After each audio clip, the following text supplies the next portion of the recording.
A few days ago, we were driving through Fjordland thinking, this isn't too cold. Fast forward a little, and suddenly we're scraping ice off windows, searching for videos on how to put on chains on tires, looking at snow-covered mountains, and watching Joe discover muscles he didn't know existed while trying to stay warm. Somewhere between Te Anau and Milford Sound, New Zealand decided to turn the temperature dial from nice, scenic road trip to, have you packed enough layers? Over the next few days, we'll cruise through one of the most famous fjords in the world, watch waterfalls plunge from towering cliffs, meet some very cheeky local wildlife, explore hidden gems hidden in the forest, and discover why sometimes the most incredible adventures happen when the weather decides not to cooperate. So grab a blanket, grab a hot chocolate, and if you're already warm, please don't tell Joe, because this New Zealand adventure is only just getting started. For the last few days, Luna has taken us through mountains, coastlines, tiny towns, and some of the most beautiful roads in New Zealand. But today, the road ends. Not because we got lost, although that has happened before.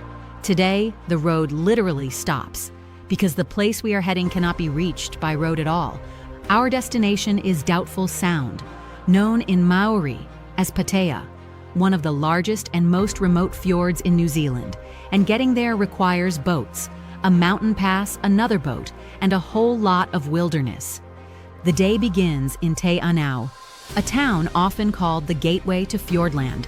Most visitors rush straight through on their way to Milford Sound, but Te Anau quietly sits beside the second largest lake in New Zealand, surrounded by mountains, native forest, and some of the darkest night skies in the country.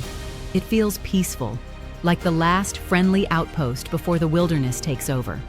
This feels like the kind of place where everybody secretly knows how to fish. And probably owns at least one waterproof jacket. Just 20 minutes south of Te Anau, we arrive at Manapuri, home to one of New Zealand's most beautiful lakes, and the starting point for every journey into Doubtful Sound.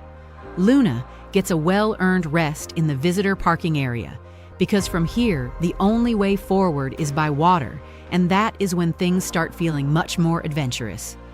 Soon we are gliding across Lake Manapuri, and honestly, this lake deserves far more attention than it gets. The shoreline stretches for hundreds of kilometers. More than 30 islands are scattered across its surface, and mountains rise directly from the water.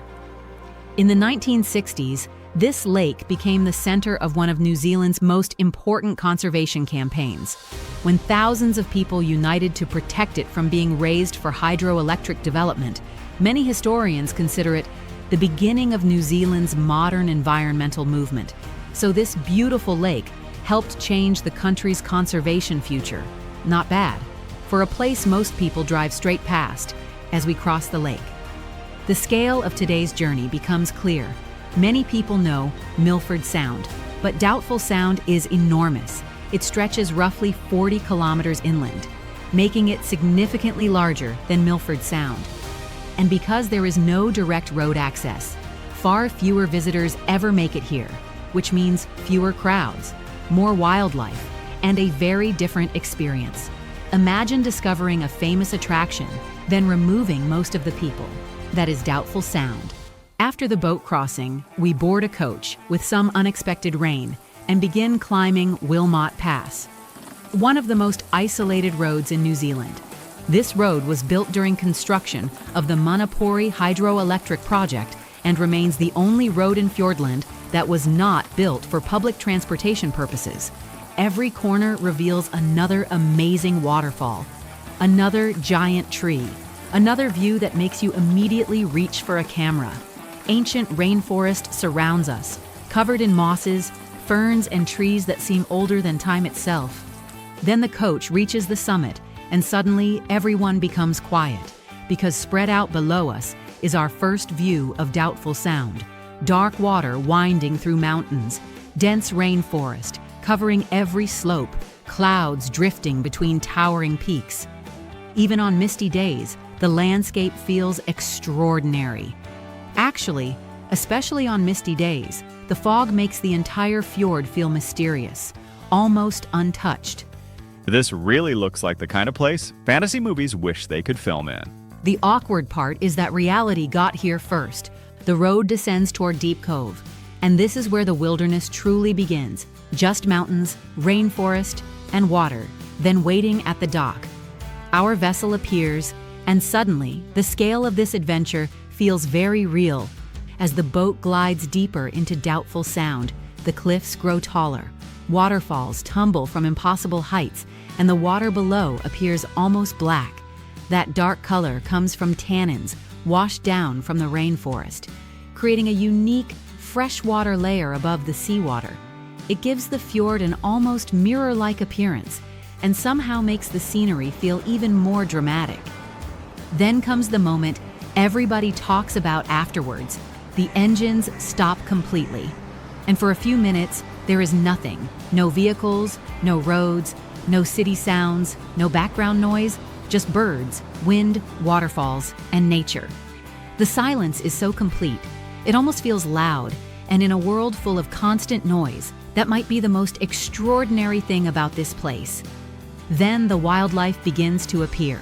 New Zealand fur seals resting on rocky ledges, bottlenose dolphins moving effortlessly through the water, and with a little luck, one of New Zealand's rarest birds, the Fiordland crested penguin, recognizable by the yellow crest above its eyes and found only in a few remote areas of New Zealand. Out here, the animals seem completely at home, and honestly, that feels exactly as it should be. I feel like we are visiting their neighborhood. And unlike us, they definitely know where they are going.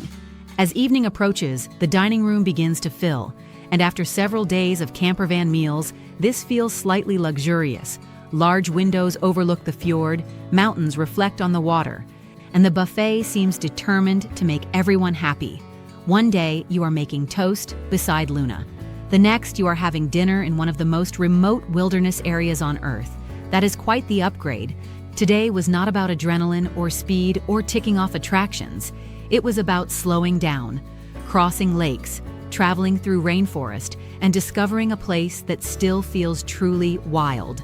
Yesterday, we explored one of the wildest corners of Fjordland. Today, we're heading even deeper into the mountains. The destination is Milford Sound, but if you've spoken to anyone who's driven this road, they'll tell you something interesting. The drive itself is half the adventure, maybe more, because the Milford Road isn't just a highway. It's a journey through glaciers, alpine valleys, rainforest, waterfalls, snowfields, and some of the most dramatic scenery anywhere in New Zealand. And because it's winter, today's drive comes with an extra ingredient: snow, which sounds magical.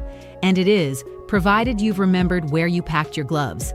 That sounds suspiciously specific. Let's just say somebody packed 3 camera batteries and forgot where he put his winter gear. Before we leave Teanau, we're taking winter road safety seriously. The Milford Road climbs into alpine terrain, and conditions can change quickly. So before setting off, we're checking Luna, our Pegasus Adventures camper van. Tires, lights, snow chains, weather forecast, the glamorous side of travel. We're also confirming current conditions and route recommendations with Pegasus Adventures. One thing we've learned in New Zealand is that mountain weather deserves respect. The mountains have been here a very long time. They don't negotiate. Our first major stop is the Eglinton Valley, and this place immediately reminds you how powerful glaciers can be. Thousands of years ago, enormous rivers of ice moved through here, carving the landscape into the broad, U-shaped valley we see today. This is one of those places where you stop talking for a minute. Not because there's nothing to say, because you're busy staring. The valley stretches between towering mountain ranges, while golden tussock grass covers the valley floor. It's one of the largest open valleys in Fjordland, and one of the most photographed landscapes on the Milford Road. Luna suddenly looks tiny. The mountains look huge, and somehow the sky feels bigger too. A little further along, we reach Lake Gunn, one of Fjordland's most beautiful glacial lakes. The water is incredibly clear. The forest reaches almost right down to the shoreline, and on calm days, the reflections can be spectacular. Lake Gunn was formed by retreating glaciers at the end of the last ice age. Everything about this landscape tells a story written by ice. It's also one of those places that makes you want to stay longer than planned. Fortunately, road trips are very forgiving when nobody is rushing you. Not far from Lake Gunn lies Lake Fergus, a smaller and often overlooked alpine lake. Which is exactly why I like it. Everyone knows the famous spots. Sometimes the quieter places surprise you more.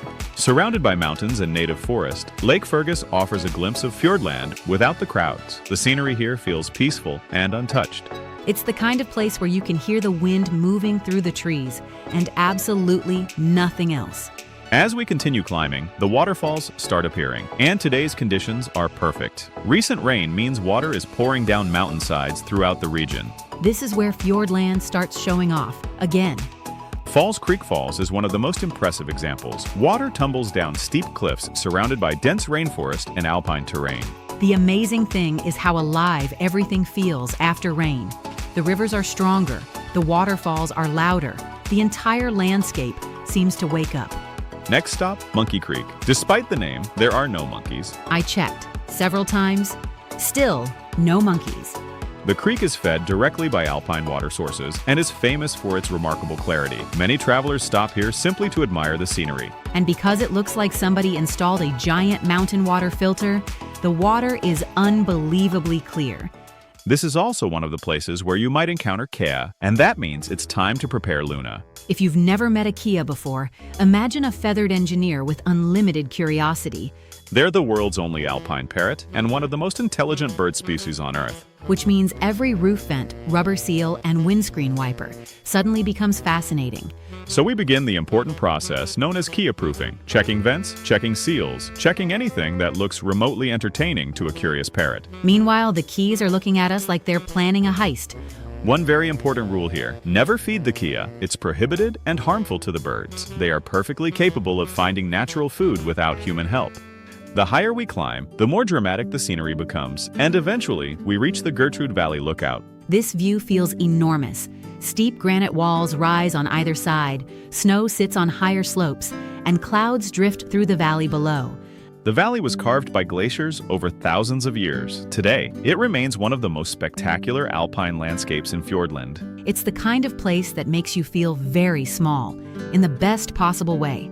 Ahead lies one of New Zealand's greatest engineering achievements, the Homer Tunnel. A tunnel carved directly through solid mountain rock, which still sounds slightly unbelievable. Construction began in 1935 and took nearly 20 years. Workers faced snow, avalanches, isolation, and extremely challenging conditions. Today, the tunnel remains the gateway to Milford Sound. Emerging from the tunnel feels like entering another world, especially after rain. Because suddenly the mountains come alive. Water pours from cliffs in every direction. Hundreds of temporary waterfalls appear across the landscape. Many exist only for a few hours after heavy rain. That's why locals sometimes call this area 100 Falls. You stop counting waterfalls very quickly. It's one of the most spectacular natural displays anywhere in New Zealand, and a perfect reminder that Fjordland is constantly changing. And finally, after forests, valleys, waterfalls, snowfields, lakes, and mountains, Milford Sound appears, known to Maori as Piopiotahi, one of the most famous natural landscapes on Earth. And somehow, after everything we've already seen today, it still manages to impress. Some places become famous because people talk about them. And then there are places that become famous because nobody can quite believe they are real. Today we are exploring Milford Sound, one of New Zealand's most spectacular natural wonders. A place where mountains rise almost straight out of the sea, waterfalls tumble from impossible heights, and even the rain has a way of making everything look more spectacular. So grab a hot chocolate, settle in, and let's find out why this place leaves such a lasting impression. As Luna winds deeper into Fjordland, the scenery somehow keeps getting bigger. We cross the Don River Bridge, then the Tudiko River Bridge, and all around us, mountains rise dramatically from the valley floor. During winter, the higher peaks often wear a fresh coating of snow, adding another layer of beauty to an already incredible landscape. The closer we get to Milford Sound, the more it feels like civilization is quietly disappearing behind us. I think every mountain here is trying to outdo the last one. And honestly, I think they might be succeeding. Then suddenly, Milford Sound appears, and no matter how many photographs you have seen, nothing really prepares you for seeing it in person. Before heading to the cruise terminal, we stop at the Milford Sound swing, which always looks elegant in photographs. Real life, not always quite so elegant. I feel like I'm either swinging or conducting an emergency landing. At this point, I am not entirely sure which one it is. From there, we head along the Breakwater Walkway, one of the best places to appreciate the scale of Milford Sound. Mitre Peak rises almost straight from the water.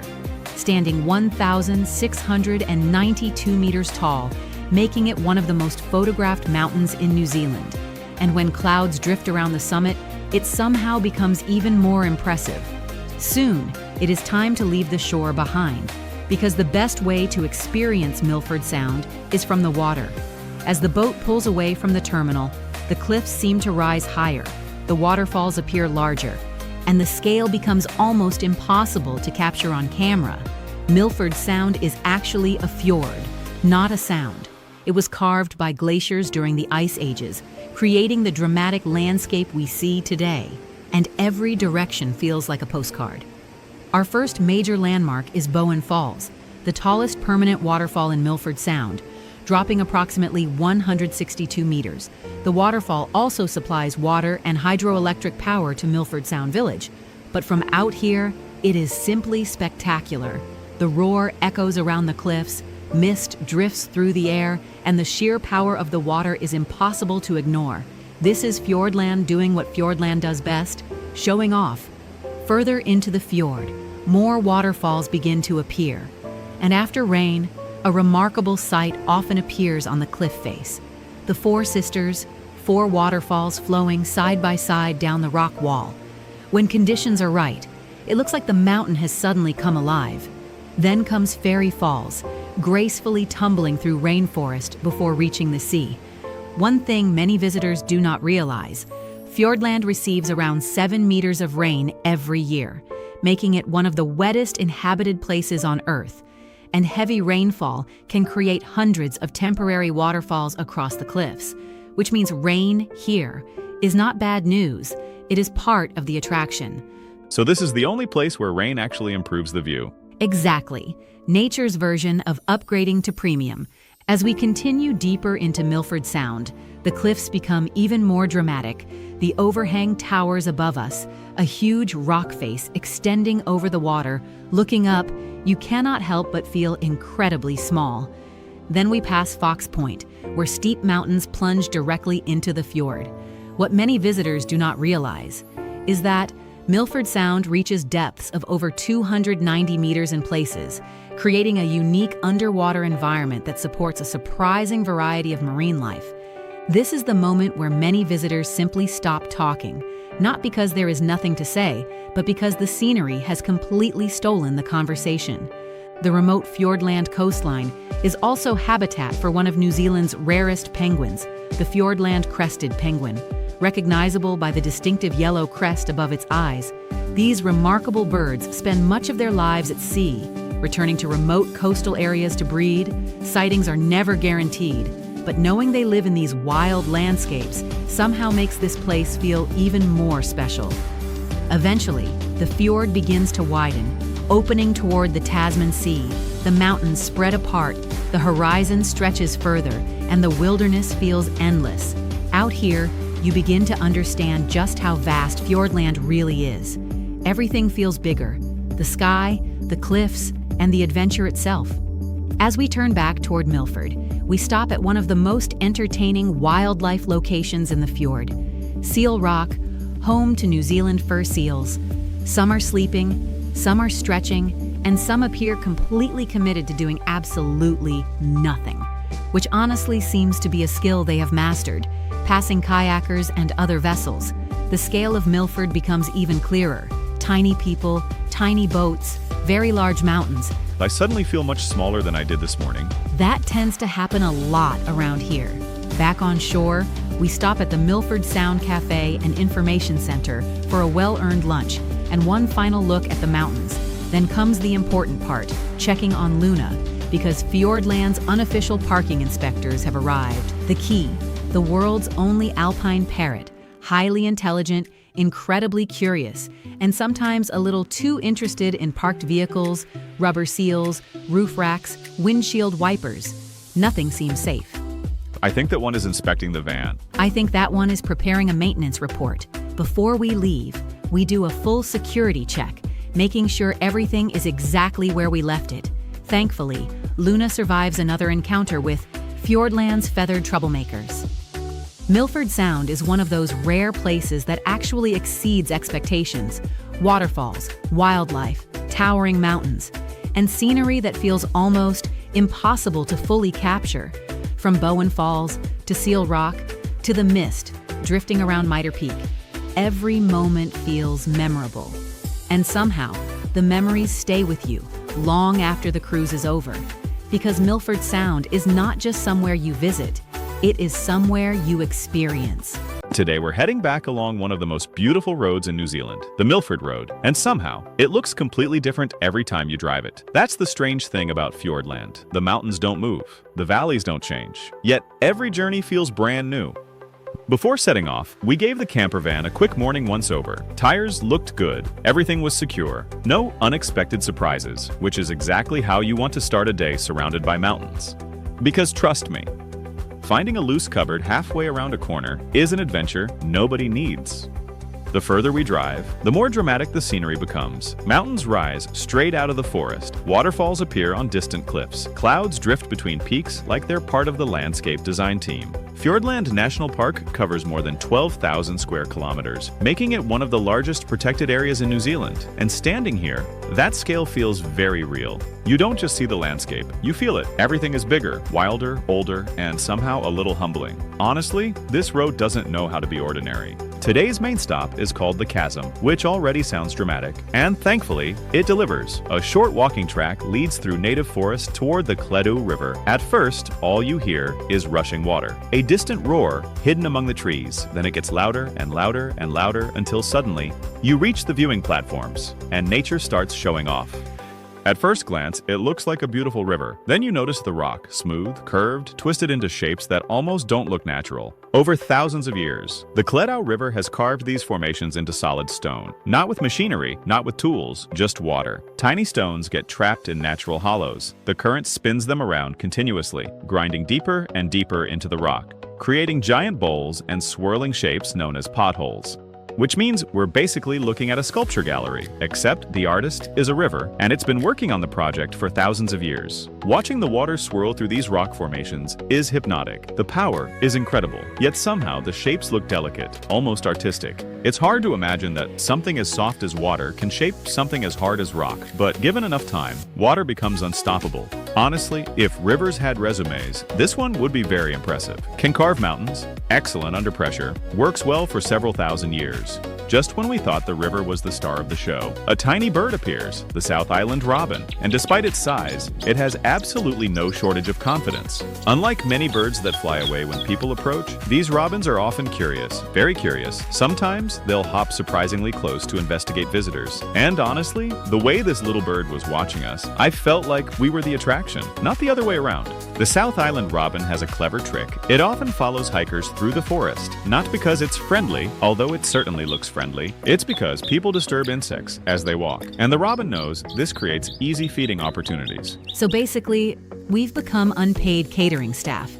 Exactly, and judging by the confidence of this robin, it's been running this operation for years. You almost expect it to hand you a schedule and assign tasks. The river may be the headline attraction, but the surrounding forest deserves attention too. Towering beech trees, moss-covered trunks, ferns spreading across the forest floor. Everything feels lush, ancient, and incredibly alive. This is the kind of place where every shade of green seems to exist. The kind of forest where even the air feels fresh, and every corner looks like it belongs in a fantasy movie.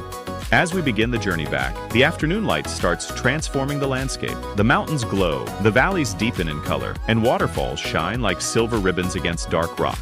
It's one of those drives where nobody wants to look at their phone, because every window offers a better view than any screen ever could. Honestly, if scenic roads gave awards, this one would need a very large trophy cabinet. Today wasn't about covering huge distances or ticking off dozens of attractions. It was about slowing down, looking closer, and discovering how much wonder can be hidden inside a single stop. A river that sculpts stone, a tiny bird with the confidence of a mountain lion, and one of the most spectacular roads in New Zealand. Not bad for a day in Fjordland, and somehow, I have a feeling the best is still yet to come. Well, what a week that turned out to be. Over the last few days, we've driven some of the most beautiful roads in New Zealand, explored landscapes that looked like they belonged on the front of a travel magazine, and discovered that Fjordland has absolutely no interest in being subtle. Seriously, most places give you one great view. Fjordland gives you a new one every 5 minutes, and then acts like it's no big deal. We've watched rivers carve their way through solid rock for thousands of years, which is a good reminder that patience really does pay off. Although personally, I was hoping for results a little faster than several thousand years. We met the South Island robin, a tiny bird with the confidence of a bird 10 times its size. I'm still not entirely convinced we were observing the robin. I think the robin was observing us, possibly judging us, and based on some of our navigation decisions, I think he may have been accurate. Then there were the roads, the kind of roads where you keep saying, just one more photo stop, and suddenly an hour has disappeared. At one point, I think we spent longer admiring the scenery than actually driving through it. Not that I'm complaining. Now the good news is, the adventure is far from over. We've still got towering mountains, hidden surprises, extraordinary wildlife, and a few places coming up that honestly made us stop and say, wait, that's a real thing? Trust me, you won't want to miss what's coming next. So until then, thank you for traveling with us, thank you for sharing the adventure, and thank you for proving that curiosity really does make every journey more interesting. Curiosity travels well. We'll see you next week, every Monday night, only here on Sky 83.